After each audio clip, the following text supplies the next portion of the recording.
This is just a luxury that almost everyone in the UK doesn't have. They will even feed your baby at night time as well, so you don't have to wake up. I believe this is so important for the mum. They can get full rest that they need because they literally just created a human, and having to wake up several times throughout the night and not being able to sleep is just crazy. So these postpartum centers, absolute blessing. 7 months ago, we had a baby daughter in Taiwan, and I very quickly noticed there are some differences between having a baby in Taiwan and having a baby in the UK. So in today's video, I'm going to talk about 5 ways being pregnant, giving birth and raising a baby is different compared to the UK. Stick around to the end because I'll be giving my thoughts on where I think it's better to raise a baby. Let's start with how being pregnant is different in Taiwan and the UK. So as you know, seeing a doctor whilst you're pregnant, having your checkup is a paid service in Taiwan. So as such, you get to do things like choose the day you want to go, get 3D pictures of your baby, stuff like that. However, in the UK, it's completely free. All women in the UK get equal access to healthcare, including when they're pregnant, if they need checkups, any extra complications, all completely free. However, this does mean you do lose some extra benefits over Taiwan. For example, they will tell you when to come to see them. You can't choose the day. They just do what's absolutely necessary to ensure the health of you and your baby. So if in Taiwan your baby needs extra care or the mother needs extra help, all that costs more money. If you're in Taiwan and you simply just can't afford these extra things, then that's a risk you have to take. Whereas in the UK, anything you need, you will get it free of charge. So the risk of complications during pregnancy is really low. So for me, the UK wins the pregnancy side, giving birth and the postpartum period. For me, the biggest difference is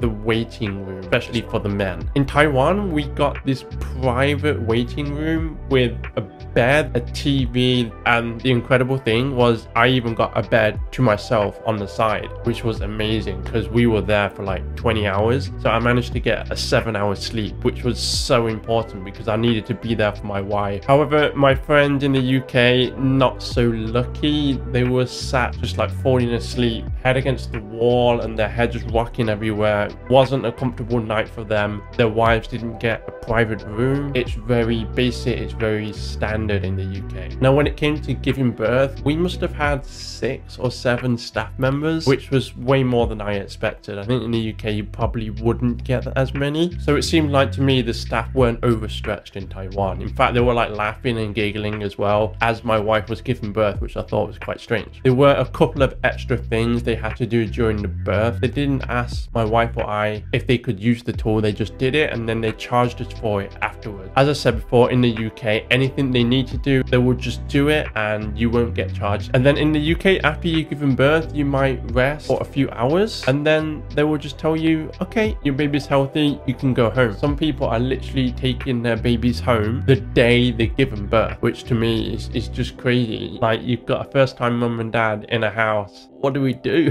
In Taiwan, it's completely different. You've got these postpartum centers. You're meant to stay there for 30 days, a room where everything's set up for you. People bring food for you, cooked meals. Nurses come in to check up on you and the baby, make sure you're okay. The most amazing part is the baby doesn't have to be with you all the time. You can leave the baby with the nurses. The first night, the nurse came and said, do you want the baby to stay here tonight or do you want to stay with us? And that just blew my mind. Like, the baby can stay with you and we can get a full 8 hours sleep every single night we're here. I'm like, yeah, no, this is just a luxury that almost everyone in the UK doesn't have. They will even feed your baby at night time as well, so you don't have to wake up. I believe this is so important for the mum. They can get full rest that they need because they literally just created a human, and having to wake up several times throughout the night and not being able to sleep is just crazy. So these postpartum centers, absolute blessing. From a father's point of view, it's just so much easier and so much stress-free. I describe being there like a tutorial. For example, on day 1,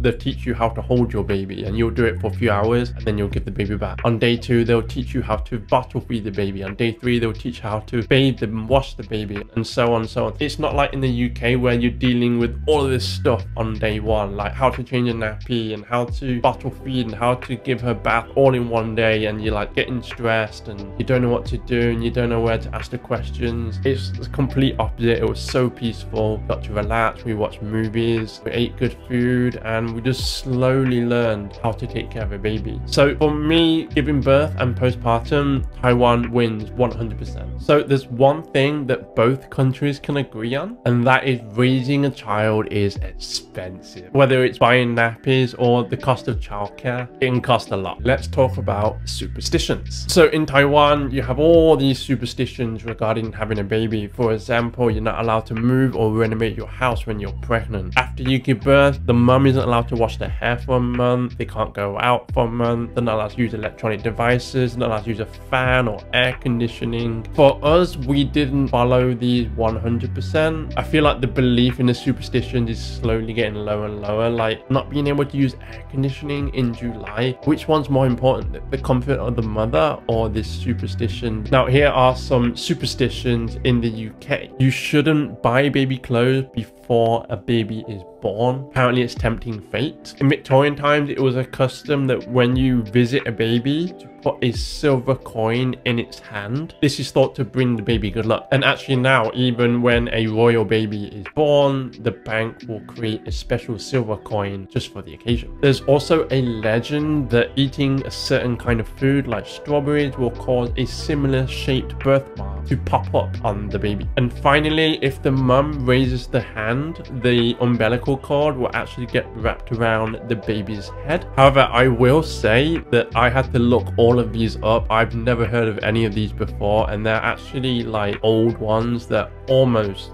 no one believes in now. But now they've simply died out. I honestly hope that a lot of these superstitions in Taiwan will go a similar way, just so that mums have less stress, because honestly, having a baby is already hard enough, and you got all these extra superstitions and your mother-in-law and your grandma telling you to do that. You don't want that stress. So for me, the UK absolutely wins. No one's telling you all these superstitions and what you should and shouldn't be doing that's not really based on science. Number 4 is your family and your support. A lot of people in Taiwan, they'll get support from their mum and dad, especially if you live with them. Having extra support while taking care of baby is an absolute godsend. In the UK, there are very few couples that still live with their parents. However, I will say I know a lot of my friends who have their parents nearby, they still get a lot of support as well. But compared to having actual parents living in the house to help you deal with the baby, it's completely different. However, this can get a little bit too much in Taiwan, as I've heard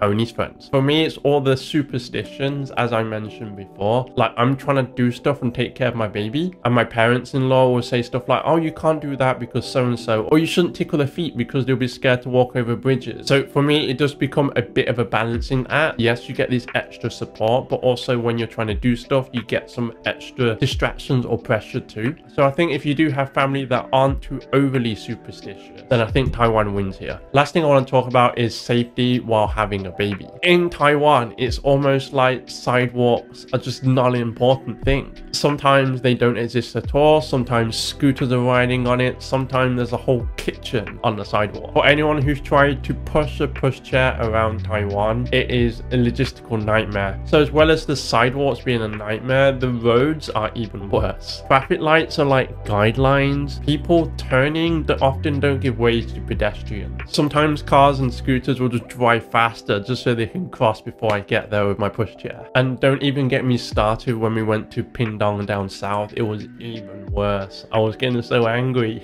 In the UK, you can't turn left or right when there's pedestrians crossing. Whenever pedestrians and the man is green, all cars stop. No one turns left, no one turns right, no one goes forwards. It's completely safe to cross the road. Now, we do have zebra crossings where cars have to stop if a pedestrian wants to cross. And drivers in the UK are really good about this. They will stop if they see someone needs to cross, and by law you're not allowed to cross that zebra crossing if someone is on it, even if they're just about to step off it. Even if they're nowhere near your car and you've got plenty of space, you still have to wait until there are absolutely no pedestrians on the zebra crossing, and then you can go. So walking around Taiwan, pushing the pushchair, I'm constantly on alert. I'm constantly worried that I'm just going to get hit by a scooter. I'm constantly looking left and right to make sure no one is jumping the light or no one has has not seen me. In the UK, I just don't need to worry about any of that. And here's some crazy numbers on some traffic-related fatalities. In Taiwan, for every 100,000 people, 13 people die each year from traffic accidents. Compared to the UK, only 3 people will die. So that's 4 times more likely to die in some sort of road accident in Taiwan compared to the UK. And it's just madness. It shouldn't happen. However, once you start to consider other aspects not relating to the road, I think Taiwan is actually much safer. In Taiwan, I've never really worried about being robbed, being threatened, worried about walking around in the dark. I've never had to worry about my wife getting home at night. And so as a result, I don't think I will need to worry so much about my daughter in Taiwan growing up. In the UK, these are real things that I would need to worry about. So for this one, honestly, it's 50-50. UK is better for the road, but everything else is just better in Taiwan. So as a conclusion, which one do I think is better? Overall, especially if you can afford it, Taiwan is much better. Yes, you have to pay for the birthing, you have to pay for the checkups, you have to pay for everything, but you got all these extra services that just aren't available in the UK. You got these extra pieces of mind, you've got the postpartum center, which is amazing, you got family which are willing to help you out, take care of the baby. There are a couple of downsides with the superstitions and especially traffic safety, but overall Taiwan, you win. Hope you enjoyed the video, everyone. I'll see you next time. Bye.